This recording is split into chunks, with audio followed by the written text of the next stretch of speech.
I will now give the floor to Mr. Jean-Pierre Lacroix. Thank you, Mr. President. Mr. President, distinguished members of the Council, 15 years ago, MINUJUSTH deployed in Haiti to support the stability of that country.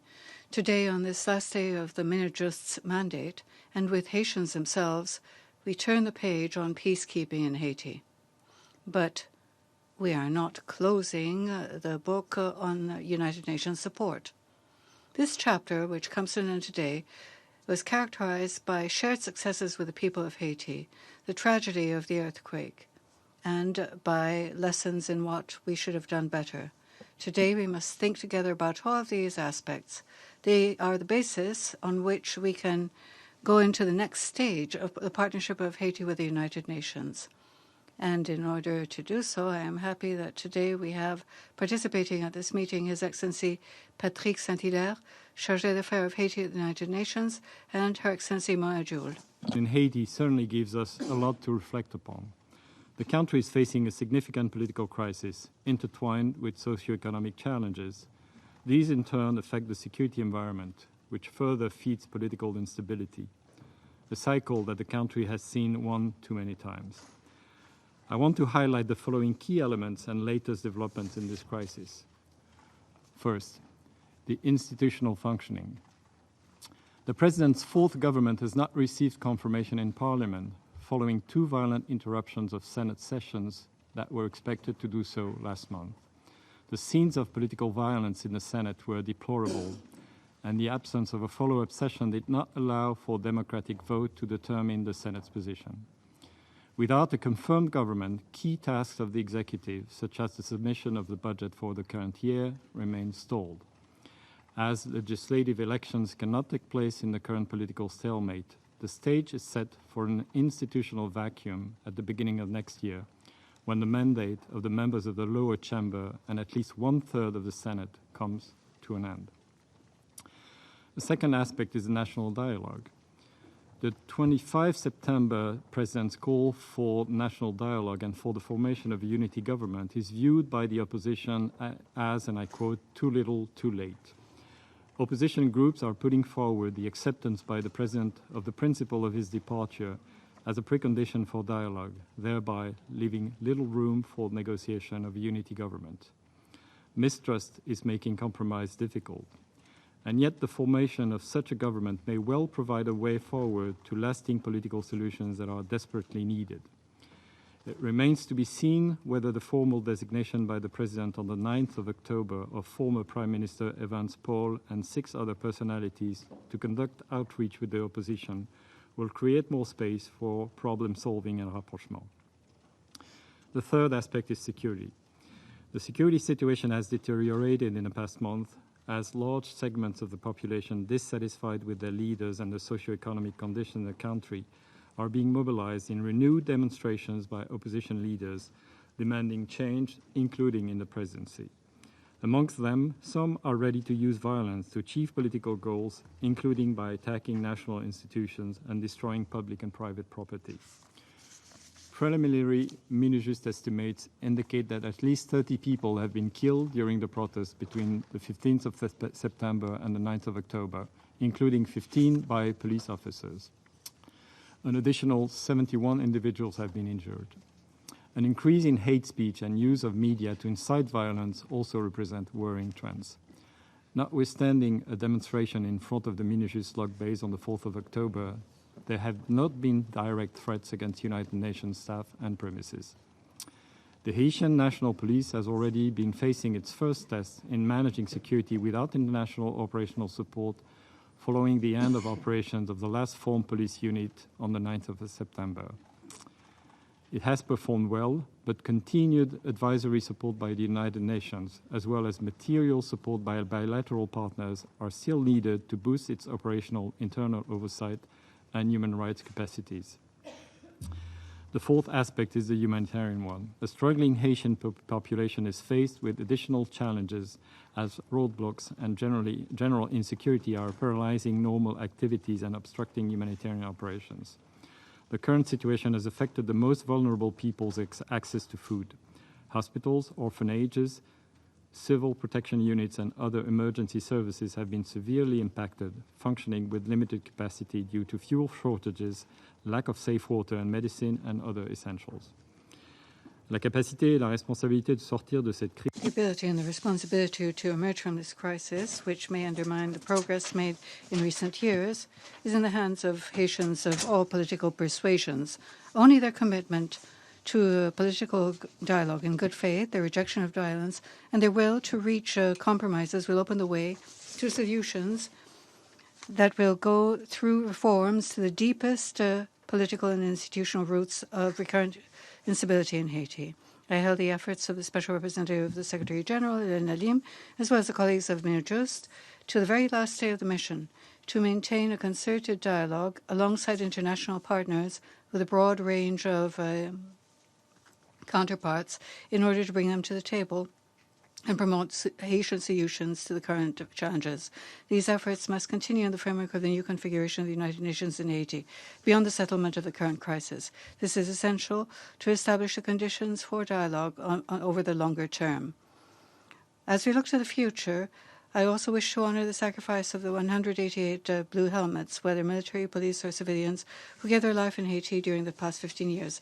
I also hail the memory of all the victims of the tragic earthquake of 2010, which left its mark on all of us. And the current context is not ideal for the end of 15 years of peacekeeping in the country. We must, however, look at how peacekeeping has contributed over the past 15 years to progress in many areas, as reflected in the handout in front of you. This is in particular the case regarding rule of law. The work undertaken to support the development of the Haitian National Police has led to significant changes on the ground. From 2004 to 2019, the yearly intentional homicide rate has been almost cut by half, a result due in large part in the increase in the number and effectiveness of Haitian National Police personnel. These went from 2,500 when MINUSTA was deployed in 2004 to approximately 15,400 today, 10.5% of whom are women, thus doubling the police-to-population ratio. Today, all of Haiti's 145 communes now have a full-time Haitian National Police presence, with a total of 349 functional HNP facilities, including 171 police stations, have constructed or refurbished thanks to UN support. There have also been improvements in the justice area. Key legislation have been promulgated since 2004, such as on the status of the magistracy school, the High Council of the Judiciary, and the status of the magistracy, the later paving the way for recruitment of a course of magistrates, including women, supported through UN-backed efforts. Of course, prison overcrowding remains a crippling issue, with a pre-trial detention rate of 65%, however, compared down from 80% in 2004. But we can see encouragement, for instance, in the fact that in the jurisdiction of Port-au-Prince, the rate of prolonged pretrial detention has decreased by 14% since October 2017. Throughout the past 15 years, the good offices of the Secretary General have sought to continuously contribute to diffuse periods of political uncertainty and tension. The community violence reduction programs have also proved to be a valued element of MINUSTA's and MINUJUSTH's work by providing short-term employment to former gang members and disenfranchised youth. They have, for example, led to the construction of over 100 kilometers of canals and the rehabilitation and revegetation of 200 kilometers of ravines. The support provided by MINUSTA and MINUJUSTH in the area of human rights has strengthened the ability of national human rights institutions as well as civil society organizations in order to promote and protect human rights, as well as to foster accountability for human rights violations and redress for victims. These achievements do not, however, mask the fact that Haiti continues to need the support of the international community and of the United Nations. While peacekeeping in Haiti has done a lot to create an enabling environment for political and democratic processes to take place, there is a need for more political solutions to systemic political challenges. The unfolding crisis in all its dimensions is also a powerful reminder of the interlinkages between peace, security, and development. Lasting stability must be anchored in sustainable development. Turning that principle into practice has proved to be challenging in Haiti. Monsieur le Président, dans ce contexte Mr. President, in this difficult context, the closure of MINUJUSTH does not mean the United Nations is leaving Haiti. Quite the contrary. By supporting ourselves on the lessons learned of MINUSTH and MINUJUSTH and facilitated by the reforms of the Secretary General in the organization, the transition from peacekeeping is an opportunity to refocus the priorities of the United Nations system and its results in order to provide the right support at the right time for the Haitian people. Indeed, through this transition, UN presence will see its capacities adapted to the needs on the ground, with a political role in good offices undertaken by the United Nations Integrated Office in Haiti, MINUJUSTH, which will focus on the promotion of political solutions, while the country team takes up all of the program and technical support activities. The principle of the close linkage between peace, security, and development guided all of our planning for this transition by identifying the specific priorities of the United Nations for the coming period and providing a comprehensive support to their implementation. The new indicators the Council required and presented in the report of the Secretary General reflect both a stronger political orientation and include essential socioeconomic objectives for Haiti's stability. We also remember the difficult parts of MINUJUSTH's life and legacy and those who have been adversely affected by it.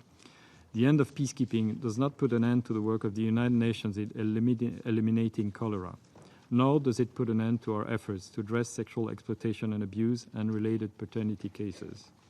The sustained efforts to support the government of Haiti to eliminate the transmission of cholera and alleviate the suffering of the Haitian people remain a key focus of the United Nations under the leadership of the Special Envoy for Haiti, Josette Chiran. These efforts have led to enormous progress. Ms. Chiran will make a public announcement on the results achieved and on requirements for follow-up actions in the coming days. The United Nations will also continue to address pending SEA and paternity cases from the peacekeeping period and provide support to the victims and their families. We will work with national authorities and institutions in Haiti and other concerned member states to ensure that the rights and dignity of the victims remain at the center of all our efforts. Distinguished members of the Council, the progress in Haiti over the past 15 years is considerable, but the achievements of stability are still fragile and must be deeper rooted in democracy and development. The beginning of MINUJUSTH operations tomorrow is a renewal of the United Nations commitment to Haiti's stability and prosperity. On this occasion, I wish to encourage the Haitian people to continue working closely with the United Nations in order to preserve and strengthen the progress made and realize